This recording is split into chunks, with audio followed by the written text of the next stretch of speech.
All right, so now I can officially say hello and welcome to everyone, and thank you for joining us for this very first AFS Chat and book launch that is titled World as Family. We have people joining us really from all around the world, and we are very excited to have this conversation with you today. I will just give you a few brief housekeeping notes, and then we can dive right into our discussion for today. I'm sure you're all very familiar with Zoom at this point, but I just wanted to remind you that we are set up here as a Zoom webinar, which enables you to really see our panelists, but not exactly everybody else. That also means you are muted, but being muted doesn't mean we don't want you to participate. And you are free to always type in your questions or comments in the Q&A. We are monitoring those closely. And at the end of today's session, we will actually have a time when you will be able to ask your questions directly. Please note that we are recording the session and also live streaming it on AFS social media. So just to make it available to as many people as we can. And I'm sure many of you are familiar with AFS, but just a few brief notes. As you can see, our organization is more than 100 years old. It began as a humanitarian organization during the 2 world wars, and then it transformed into an organization that really brings people together in order to promote intercultural learning and create a more just and peaceful world. We exist all over the world in more than 100 countries, and we have more than 500,000 alumni. That includes people who participated in our study abroad programs, but also many other initiatives. We're especially proud of our global network of volunteers that are 50,000 strong all over the world. So anytime you have any questions or comments, please feel free to just put them into the chat or the Q&A. And now I turn it over to Daniel Obst, the President and CEO of AFS, who will moderate our talk today. Daniel. Thank you so much, Milena. Good morning, everyone. It's so nice to see so many of you from around the world. I come to you from New York, and it's great to see you all joining from all parts of the world. I'd also like to welcome those who are joining us on the live stream. It's especially exciting to welcome you to our inaugural AFS Chat. And we have the special honor of using this AFS Chat to also help launch an amazing new book by Vishakha Desai. The book is called World as Family, A Journey of Multi-Rooted Belongings.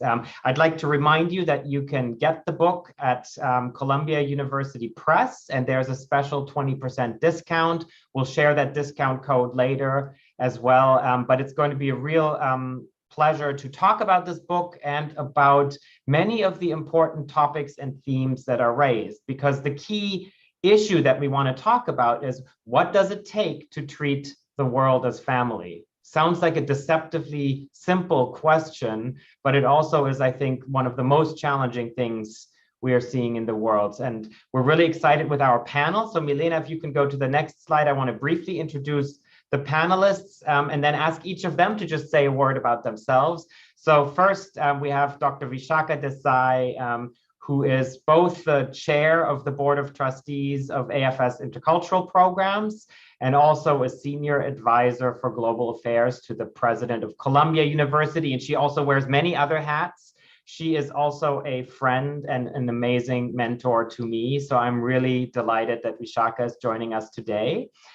We also have Rita Sayas Santos, who is a consultant for the youth area for the Civil House of the Presidency of the Portuguese Republic, and the former president of the National Youth Council in Portugal. We have Luisa Romero Munoz, who is a Colombian social entrepreneur. She's the co-founder of Get Up and Go Colombia, which is an amazing local non-for-profit organization that promotes sustainable tourism in former war territories. And finally, we have Lucas Martins Carvalho, who is from Brazil, currently studying at the University of the South here in the United States, and is active in a number of youth organizations. And many of you, or all of you, have some AFS connections. So I'd just like to very briefly ask each of you to introduce yourself, say a word about yourself. And I'd like to start with you, Vishakha. And go, you're on mute, Vishakha.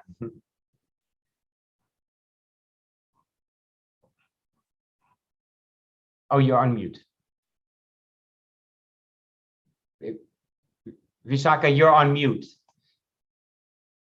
Okay. Yes. Can you hear me all right? Okay. Perfect. So greetings, everybody. I'm just thrilled that you are with us from all over the world, as Milena said.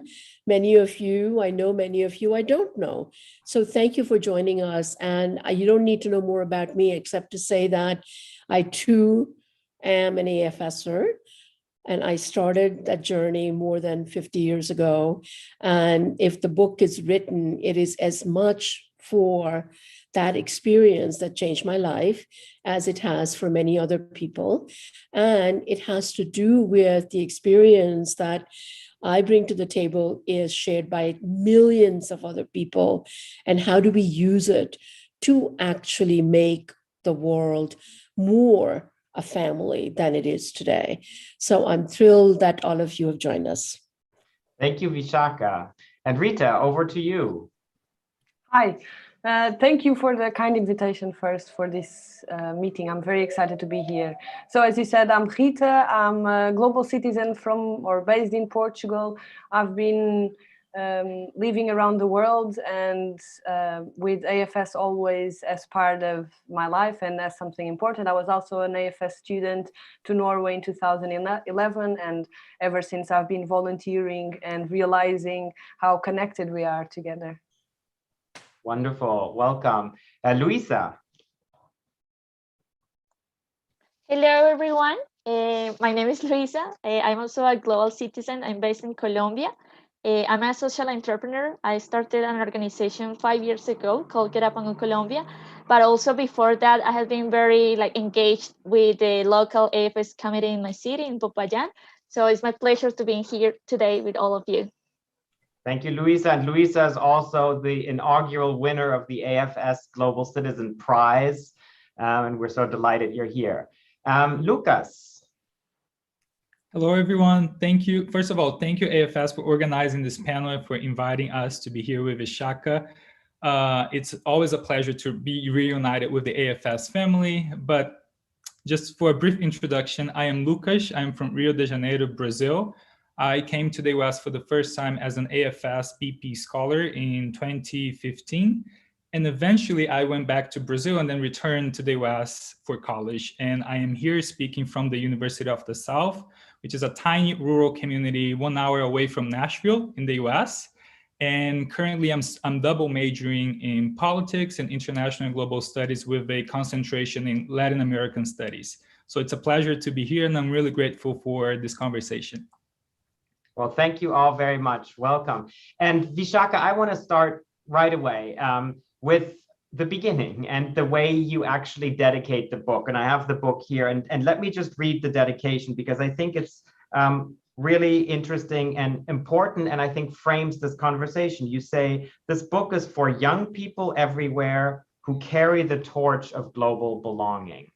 Why did you dedicate this book? And tell us a word about the book and your journey. Well, I should say that I put that in along with dedicating the book to my parents and to my husband.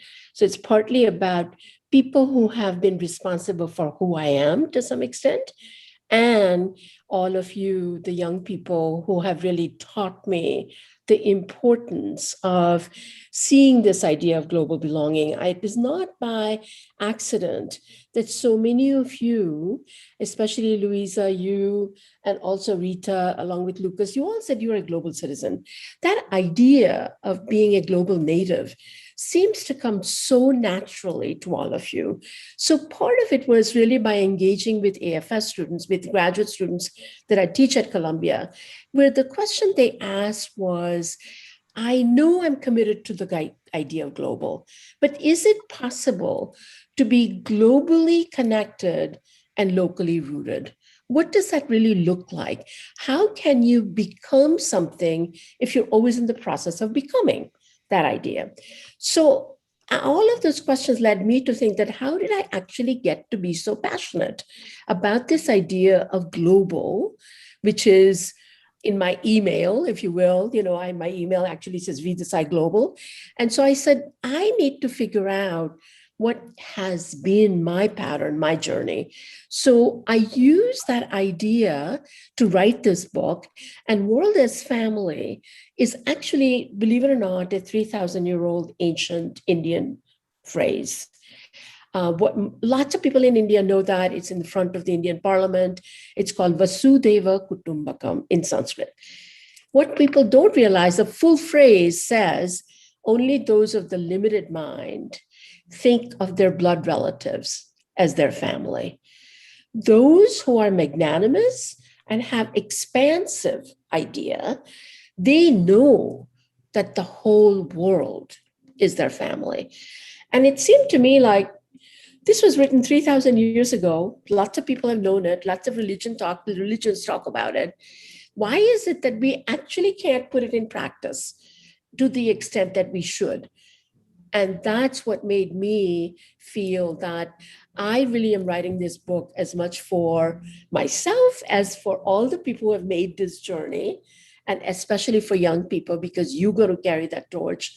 It is the world that you actually will make it real, because my time in front of me is a lot less than the time that is behind my life. So this is the pressure, not a big pressure, but I'm really saying, you guys get it done. And Vishakha, you started the book, of course, pre-pandemic, but then the pandemic hit, and your postscript actually is titled Becoming Family in a World of Pandemics. And in a way, and you talk about that in your postscript, the pandemic showed how incredibly interconnected we all are. And you write about, we all feel this in our body. We all have that same experience. At the same time, I think we're seeing the incredible limitations of international governing systems, incredible inequalities about who is receiving treatment, who is receiving vaccines. And so it's a really interesting time to think about the world as family in a time of pandemics. And so is the world closer to working together as family? And start with you, Vishakha, and then I want to turn to Rita and your perspective. Absolutely. Actually, you're very right, Daniel, that I'd almost finished the text. I was almost ready to give up the title World as Family, because a number of my colleagues, including young people and older people, had said it sounds too idealistic. And this was in the height of election in America. And I thought, maybe I should give that up, because it's too idealistic, too generalized. Then COVID happens. And I felt like, this is the time to double down on this, because we recognize viscerally it is no longer an abstract idea, that all of us, no matter where we are, that pathogen of COVID is the same or the variant thereof, no matter where you are. So it gives us this sense that we are part of the world. We have known that intellectually, but now we can feel it viscerally. So we should really double down. And I realized that the risks are many, and we are seeing all patterns. So my feeling is that the glass is both half full and half empty. It is half full in the sense that people do manage to come together within our own community. Lots of people have come together to help each other. At the same time, we also close borders left and right initially. And then you begin to say, gee, we really need to figure out, because as the UN Secretary General said, that no one is safe until everyone is safe. So what's playing out is people closing borders, hogging medicines, and at the same time, for example, in India, when the second variant came out, 40 countries did come together to really help out India, partly not just because it's a good idea, but as Vice President Kamala Harris here said, that we're doing it because we're a friend of India. We're doing it because we're part of the Quad, this Quadrilateral alliance that America is part of it. And we are doing it because it is a globally responsible thing to do, because this virus is not going to just stay there. It's already gone to 50 other countries. So we're really in flux, I think it's going to be up to all of us to figure out if we make that half full glass fuller, rather than the glass empty getting more empty by just saying it's all about hogging, claiming my patch of land and what I can do just for me. That would be the limited mind, as a Vedic phrase would say. Exactly. And Rita, what about you? How are you experiencing this? Is the world closer to working as family? Well, a year ago, I was talking to Muhammad Yunus, the World Peace Nobel, and we were discussing, and at the time we were discussing the idea of we needed a vaccine for all. We needed the vaccine to be a common good around the world.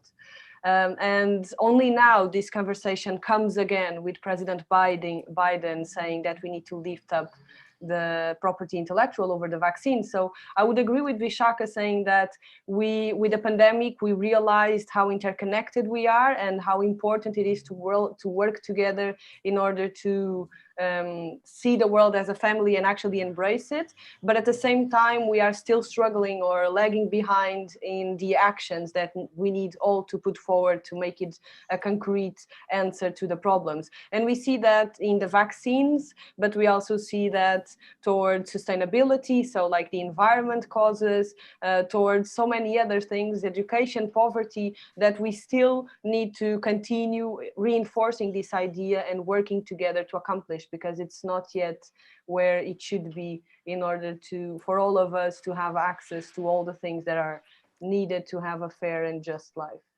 And Luisa, how about you? And in Colombia, of course, you also lead an organization focused on tourism. So that, of course, is hugely challenging, but you're also working in a country that is currently experiencing also real internal strife. So how do you see this question of the world as family? Yeah, thanks, Daniel.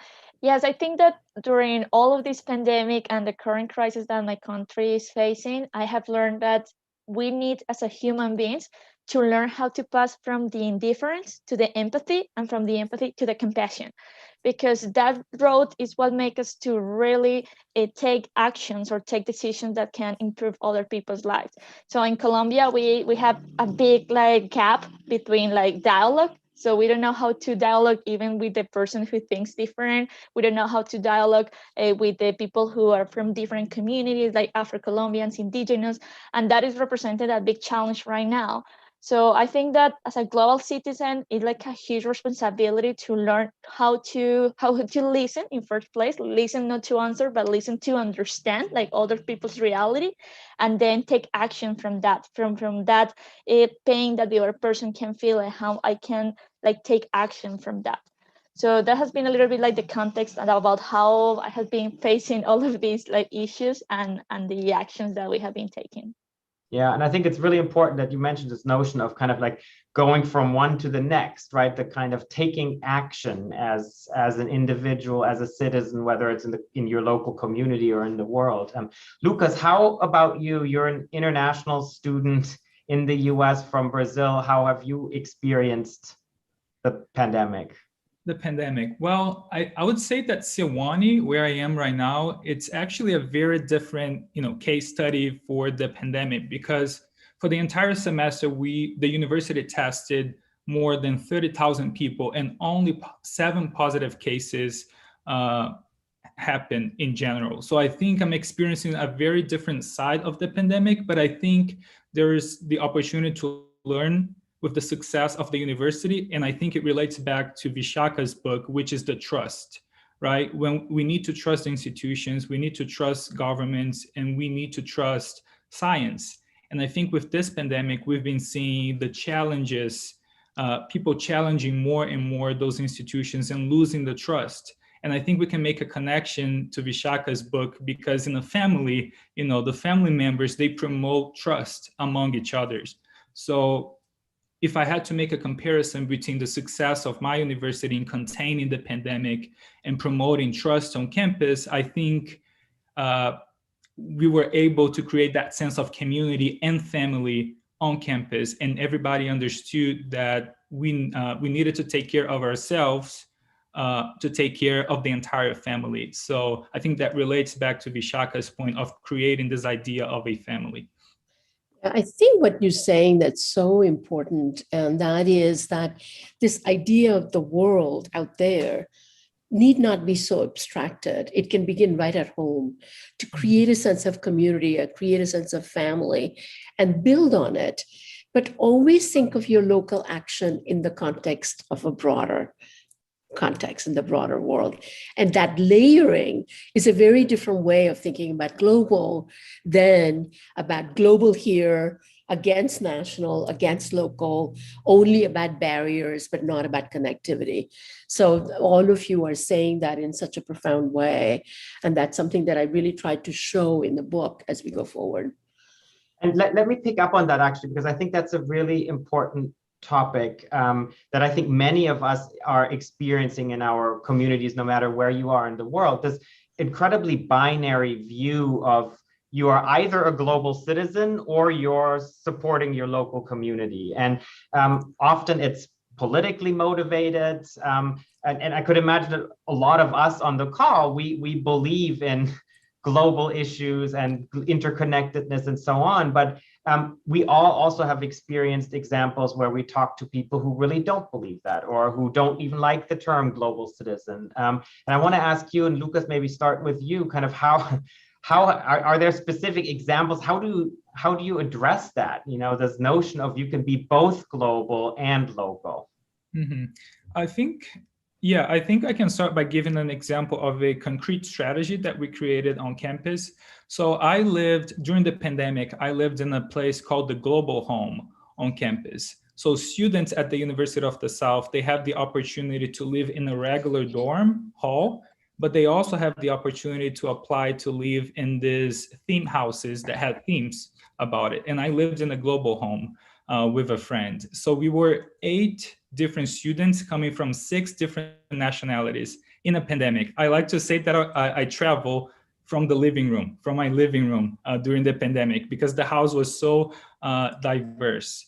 And I think in one sense, I was one of the co-directors of the house. And the sense of the house was to bring this global perspective to the campus, but in an organic and fluid way. So we had 8 people in the house living together, international students and Americans together, and learning about each other's culture during a pandemic. So I think that was an efficient strategy to introduce the global to the community, but also to give the local perspectives of the American culture in the South and at Sewanee to international students. And throughout daily interactions in the house, we learned how to trust each other. We learned that our differences are fewer than the similarities that we share as a global family, in the sense that we all have fears. We all suffer from anxiety as a college student. We all go through, so many hard moments as international students. And I think it was great to see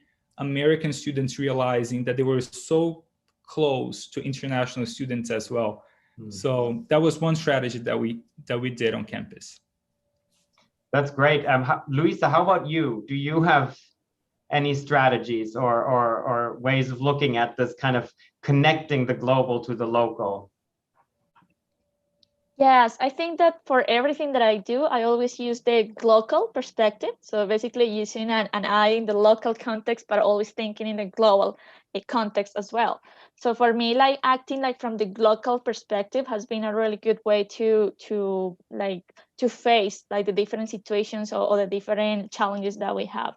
Another important thing is that I feel that when you are acting in this kind of level, local but international, it's important also to remind or to remember everybody that we are all human beings. Because when you tend to identify yourself with one identity, we tend to forget that we are human beings beyond nationality, beyond anything. So like during the work that we have done, like through tourism, I remember that there was one time some years ago that I feel quite judged by being Colombian. And for me, it was really painful because I was like, why people are judging me for being Colombia, for everything that they can read on news, but they're not taking the time to know me as a person.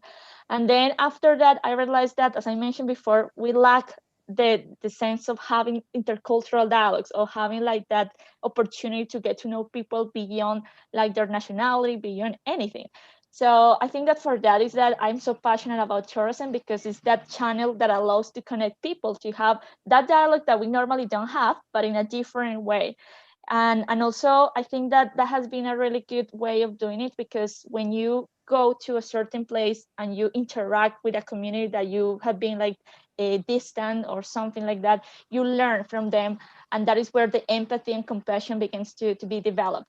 So that has been more or less like the strategies that I have been using during the last years. And I think that all of us, we should travel more, like sustainably, and also take the time or the opportunity to know more about all the people in the world, but as a global family, as a human family of 7 billion people. And Rita, what about you? Well, I don't want to ruin the party, but I think it's quite hard to actually be locally rooted, but still maintaining our global nativity, or vice versa. I think it's so easy for us to go to abstract problems that the world faces, because we have so much access to information, because we are a digital we live in a digital world, so we have access to everything through the palm of our hands.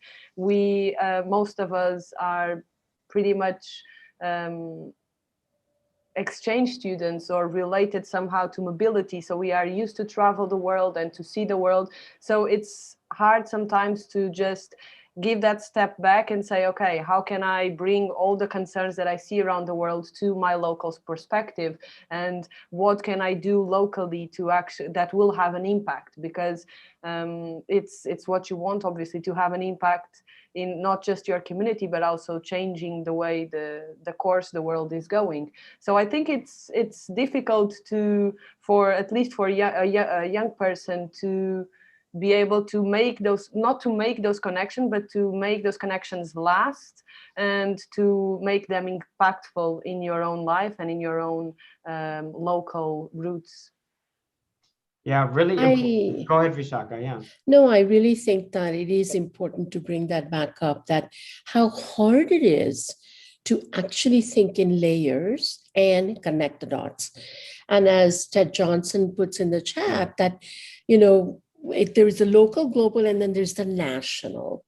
And today what we're seeing is huge amount of rise in nationalism, therefore being seen as anti-globalism. And I think that how do we understand that is also another question. So I often think that actually rise of nationalism and increased globalism and interconnectedness are two sides of the same coin. It is very natural that when the world begins to kind of become different from what you have known, when the world has to recognize that we are living cheek by jowl with many different kinds of people, and the social media makes it even more possible, it is natural to also fear that, because it's the world you have known is going to go away, you think. And therefore, there are going to be politicians, there are going to be leaders who are going to put more borders, and they're going to actually justify based on fear to say, if you do this, it's anti-this.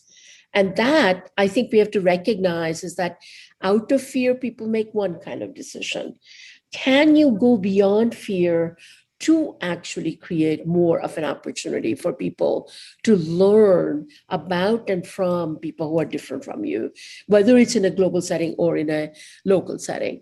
So I think we should acknowledge that this local, national, global business is extremely complicated. It is difficult, and it isn't just being totally unrooted and unmoored, that global idea. That's why the second part of the title of my book is A Journey of Multi-Rooted Belongings. So that actually in itself has some idea about having roots in more than one place can give you some sense of real practical sense of belonging in places that may not be your own. As Lucas, you were saying in the University of the South, there's another kind of community you built in your own campus. And that then creates a more of a special effect. But I do think it's fair to say that the multilateral agencies that exist today that were built post-World War II are not equipped to think about the interdependence and not just national sovereign countries coming together. And I'll just end by saying that, you know, one of the Youth in a Changing World dialogue that we developed at Columbia, right in that height of pandemic, I mean, we had done all this work in different local settings. And this number of students said, I don't get it. And this is very early. It was in April of last year. And 3 different students, one from Africa, one from Brazil, and one from Morocco, said, why is it that we have failed so utterly miserably? We have known about pandemics. We have the science. We have the international agencies. And yet, why have we failed? And their feeling was tremendous anger, was that it's because the world is not ready to deal with the ultimate nature of the interdependence of this world. And therefore, we have to change systems. Systems are also barriers sometimes. So worthwhile thinking about that. So thanks for bringing that up. Yeah, I wanted to add something, if I can, Daniel. Yeah. Just to say this idea of that Vishakha was just mentioning, that also brings back the idea of multilateralism and how important it is and how much a danger it still is and needs to be, it's something that it needs to be continuously worked on in order to make good in the future, to be nice.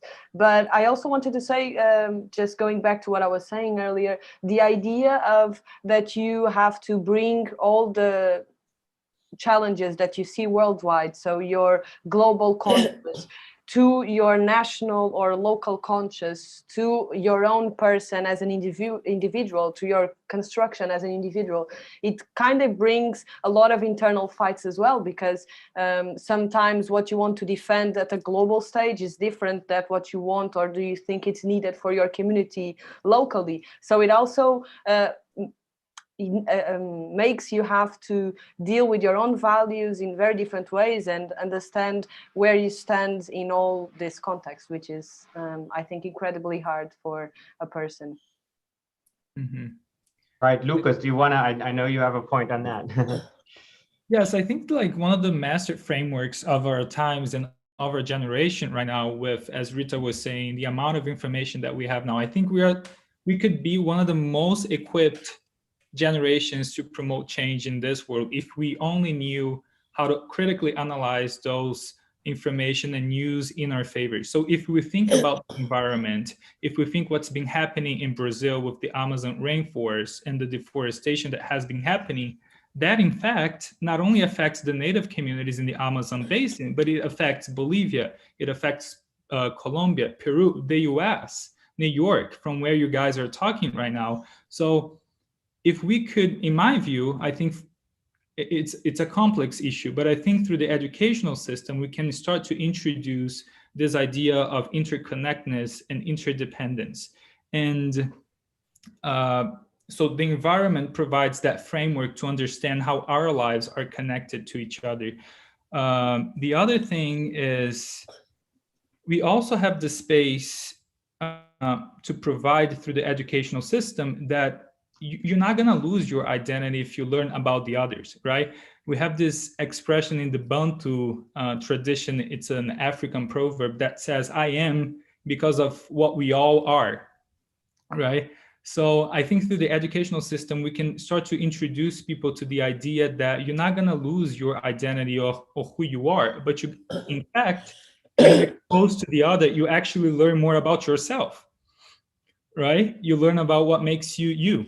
And I think we have the space to be more bold about those initiatives.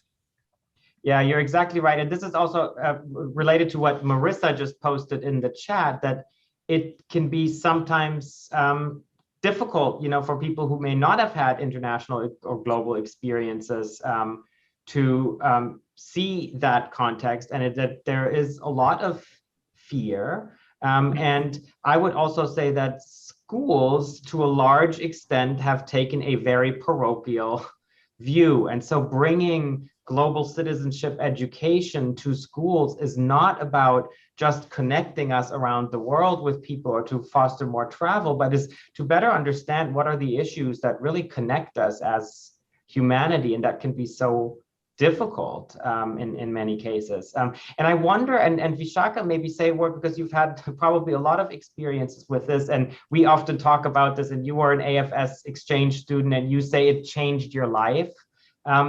Not many people can have international exchanges, and so how do you explain to people what that was that changed your life or that changed your outlook, and how can we do that beyond just international engagement? Right. I mean, I think that all of us who are part of the AFS family, whether you've been host, sister, brother, parent, or you've gone somewhere, we know what it's like to actually be involved with somebody who is a complete stranger, and they become part of your family. As I have a chapter in the book called The Stranger Become Family, when strangers become family, which has to do with, in fact, my AFS experience. I think that for me, the principles are what we can really distill from that experience. You don't have to be away to go to another part of the world. But what it does do is to put yourself in uncomfortable positions that might cause fear. Recognize the fear. And as the Buddhism would teach us, as Dalai Lama would talk about it, is to move through the fear. Recognize you're afraid. We all were afraid. I remember when I first came, I'd never flown before. Then I meet this American family. I thought I spoke English. They didn't understand a word of what I said. And then we're going to the Midtown Tunnel to go to Long Island. And they're going on about how wonderfully, smart it was to create these tunnels. I'd never been underneath the water. And I kept thinking this water is going to come in, and what would happen if there's a hole? And I realized later on that I was afraid.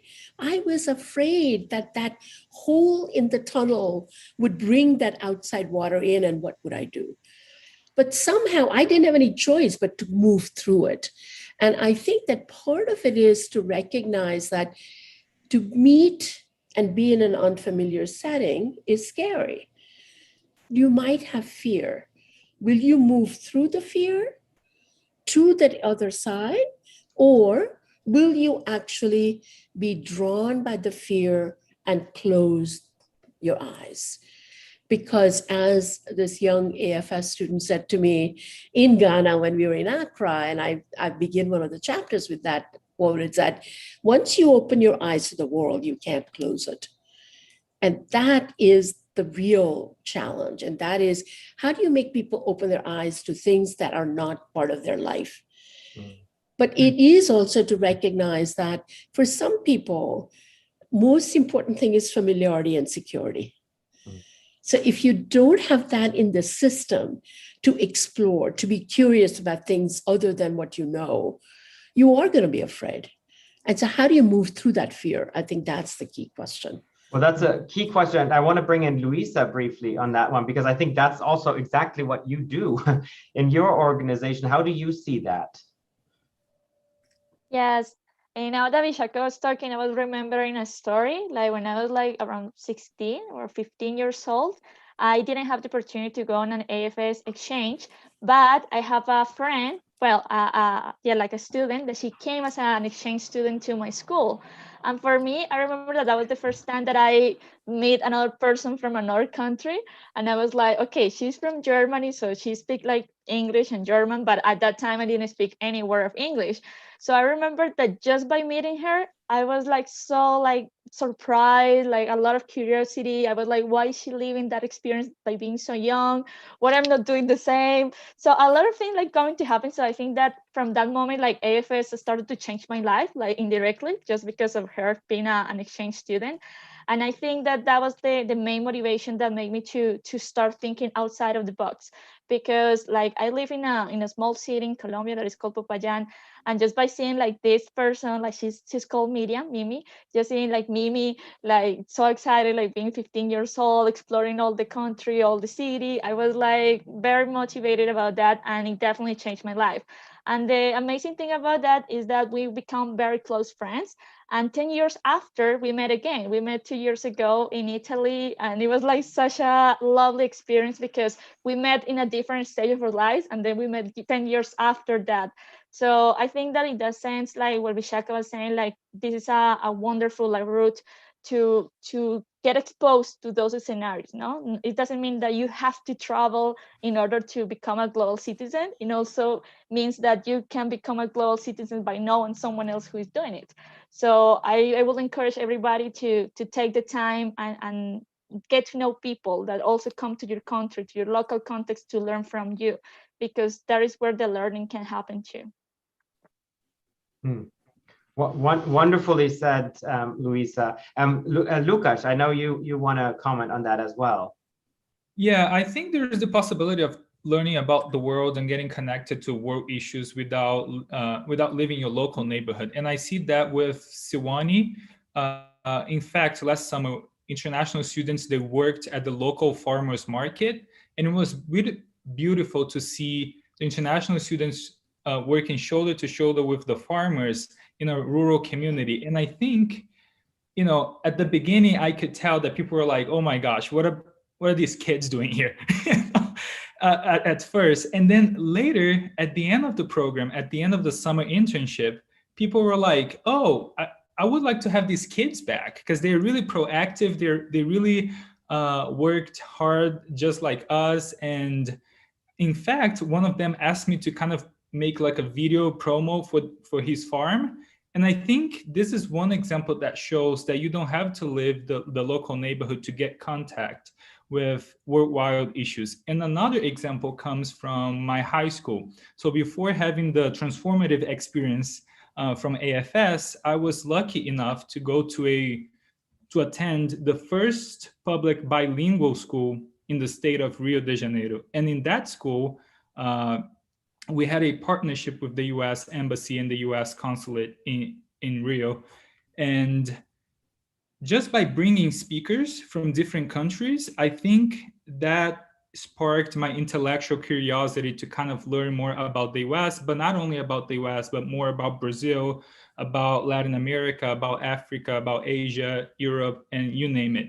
And I think it's important to acknowledge the teachers that I had as well, because they were the ones that encouraged me to create an online newspaper, both in Portuguese and in English. And I think in the process of creating that newspaper and looking for information and looking for things to write about, I became more conscious that there was a world beyond Rio de Janeiro. Right. And yeah, so these are like the three initiatives that I think illustrate how you don't have to leave your local neighborhood to create this awareness that there is a world out there. Right. I mean, I think that what you're talking about is also curiosity about things beyond where you are. My father was a freedom fighter, a journalist, big Gandhian movement leader. And he often used to say, because he was kicked out of college after first year because of his activities. And he used to say that his best education was in British prisons, where he was imprisoned off and on all the time. And he said, because he could read books, he could bring the world into his prison cell. And somebody recently just reminded me that's exactly what Mandela said. But when I was young, I didn't know about Mandela because, in fact, Mandela didn't quite exist that way. And I always felt that, therefore, the books were one way that you open your mind to the world beyond yourself. So that can happen anywhere. The other one is arts. And the example I have in the book is working with 5th graders from East Cleveland Public Schools, all African Americans from the least advantaged, the poorest neighborhood in Cleveland, coming to the Cleveland Museum where they didn't even know where India was, let alone Indian art. And we worked together for 6 weeks. At the end of 6 weeks, those sculptures that were dating from 1,000 years ago and me, we were all friends. They were making stories about these sculptures. They actually had a sense of the world that they could have never imagined existed. And it changed me as much as it changed them. I actually became committed to museums and art education with that idea of exposing people and engaging with them with different kinds of cultures. So I think that things like intercultural learning can come in many, many different guises. It is true that we have to do everything we can because the nationalist struggle or the kind of capacity of closing the borders is very high. So we just have to do everything we can, all tools at our disposal to do what we can to open the minds to things beyond where we are, things beyond what we're familiar with. Yeah, and let me bring in Rita on that and to maybe address Bob Boyce's question that you just touched on, Vishakha. You know, how do we navigate those obstacles that are put in the way? And Rita, you served on the National Youth Council, now work with the government. You know, how do you put forward this agenda, or are there things we can do really as young leaders around the world? Yeah, I'd like to start by saying that it's also very important, in my view, to not just think as this as something that is about cultures or intercultural learning. It's also about our neighbor that is the same culture, that has lived there all along, and that sometimes we cross paths, but we never put ourselves in his or her shoes effectively to actually come together as a family, to actually go and ask, are you okay? Do you need something? So I think it's not just about cultures, it's not just about races, it's not just about coming from different places, it's much more individually and in our own countries. And unfortunately, I don't have the answers to your question, to what we can do to save the world and to make us even more interconnected or act on our interconnectivity. But I would say it starts with what Louisa mentioned in the beginning, the empathy that we are able to create among one another.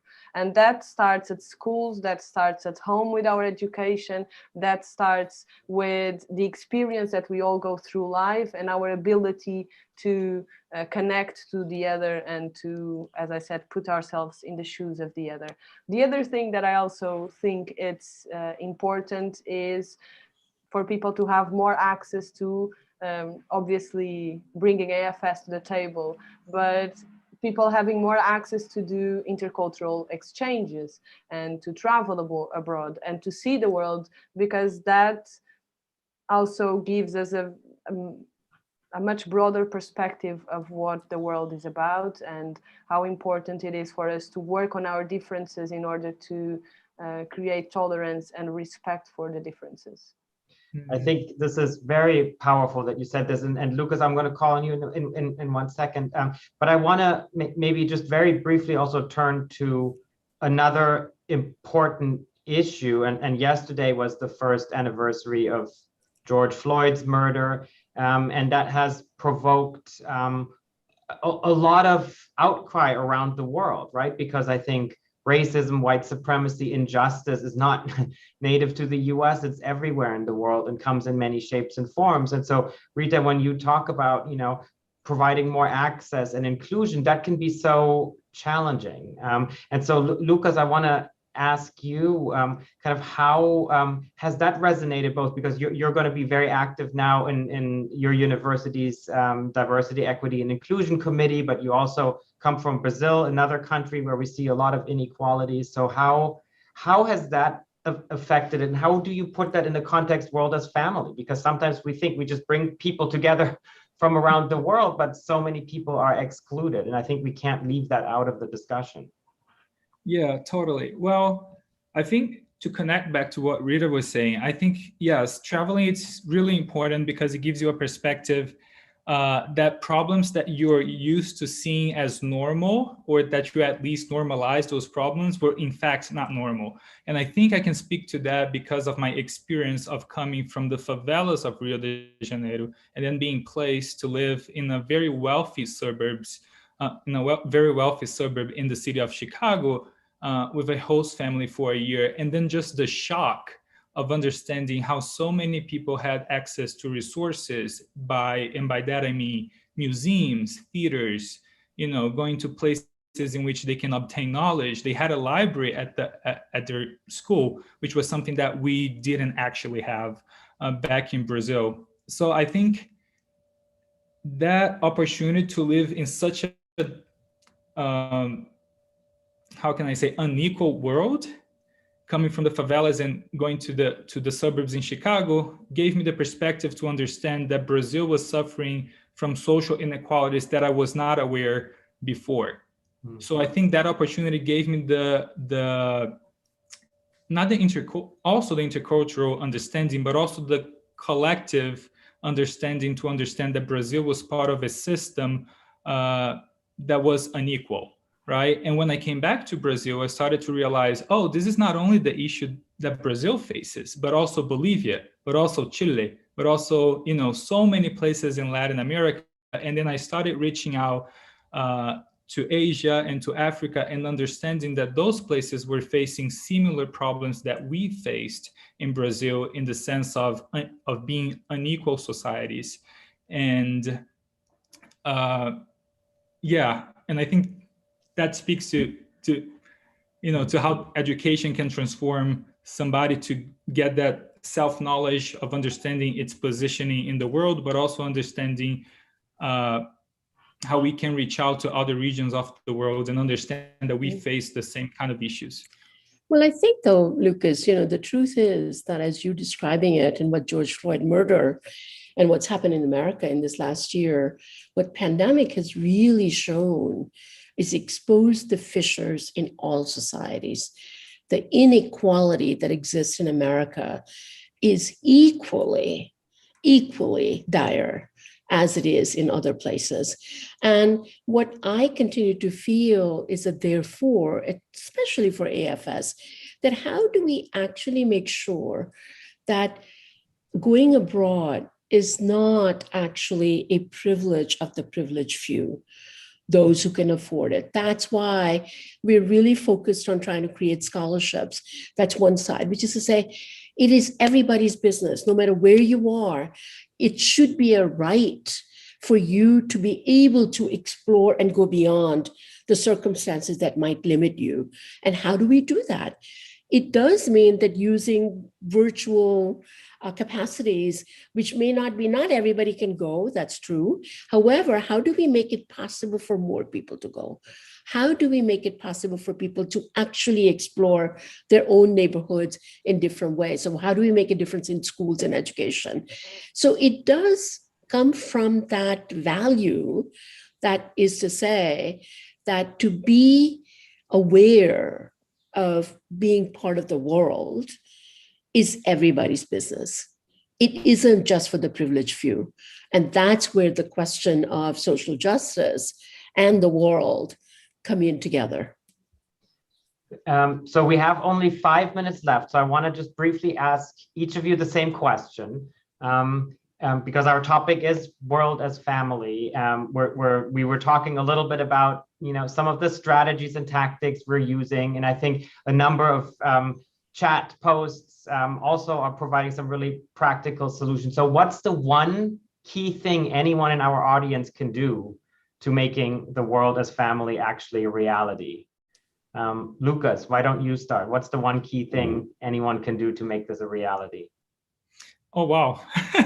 Right off the bat, like that. Sorry.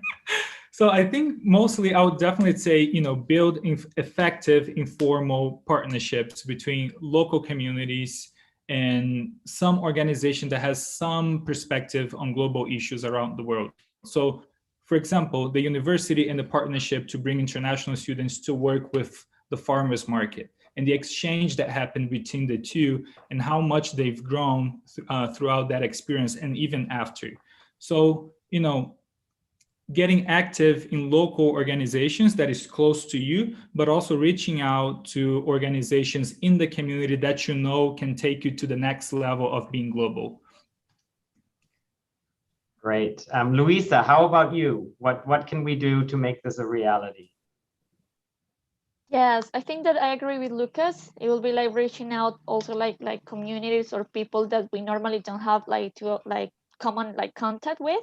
For example, if I'm based in Latin America, I could reach someone in Asia. Right now with technology, it's super easy to do that. So I will encourage people to start listening different realities and starting connecting the dots, as Vishakha mentioned, like how we can support each other no matter how far away we are from each other. So that will be my suggestion, to start like looking for those international connections. Rita, what about you?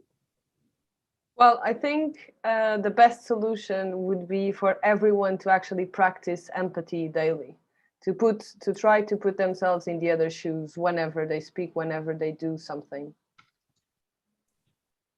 Thank you. Vishakha, what do you say? My goodness. Well, Rita, you took away exactly what I was going to say. And that is one story at a time, one movie at a time, one social media at a time.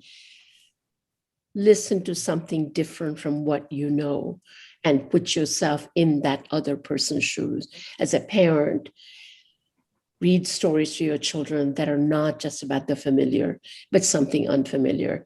So curiosity and empathy to drive through a sense of difference and fear would be, it begins at home, it begins with family. To be able to think of the world as family, these ideas begin at home, and then in education, and then ultimately systems. So that's something we all can do. Exactly. And what that does, and I want to add with Vishakha's quote from earlier, which I thought was really resonant, because when we do that, you start opening someone's eyes to the world. And once their eyes are open, they can't close them. And so I think that's a responsibility each of us has to share and to listen and to connect with others. And I really want to thank you, Vishakha, for writing this book.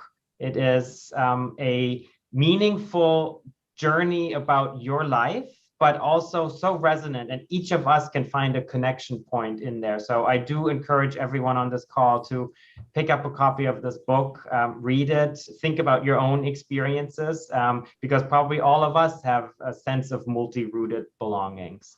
So I would like to thank all of you for participating in this AFS chat. I think this was an amazing conversation. I want to thank all of you on who joined live on the live stream or in the chat. It's been amazing to see all your different comments and reflections and thoughts. And we clearly were a global family today on this call. So thank you all very much. Vishakha, the last word to you. Well, first of all, I am just so thrilled. I kept saying to all of you, Rita, Luisa, Lucas, you inspire me so much. And I feel that the world will be in a better place because all of you are going to take over the world. So thank you very, very much. And Daniel, thank you for organizing this. Milena and Nikki, you're the best. And I thank you all, panel, all of you attendees, all the wonderful comments you've made. I think this is the beginning of a conversation, and we need to remind ourselves why we are part of this AFS family and to continue to expand that family, because the world needs each one of us, each one of you. So thank you for joining us. Thank you all and goodbye. See you all soon. Bye-bye. Thank you. Thank you.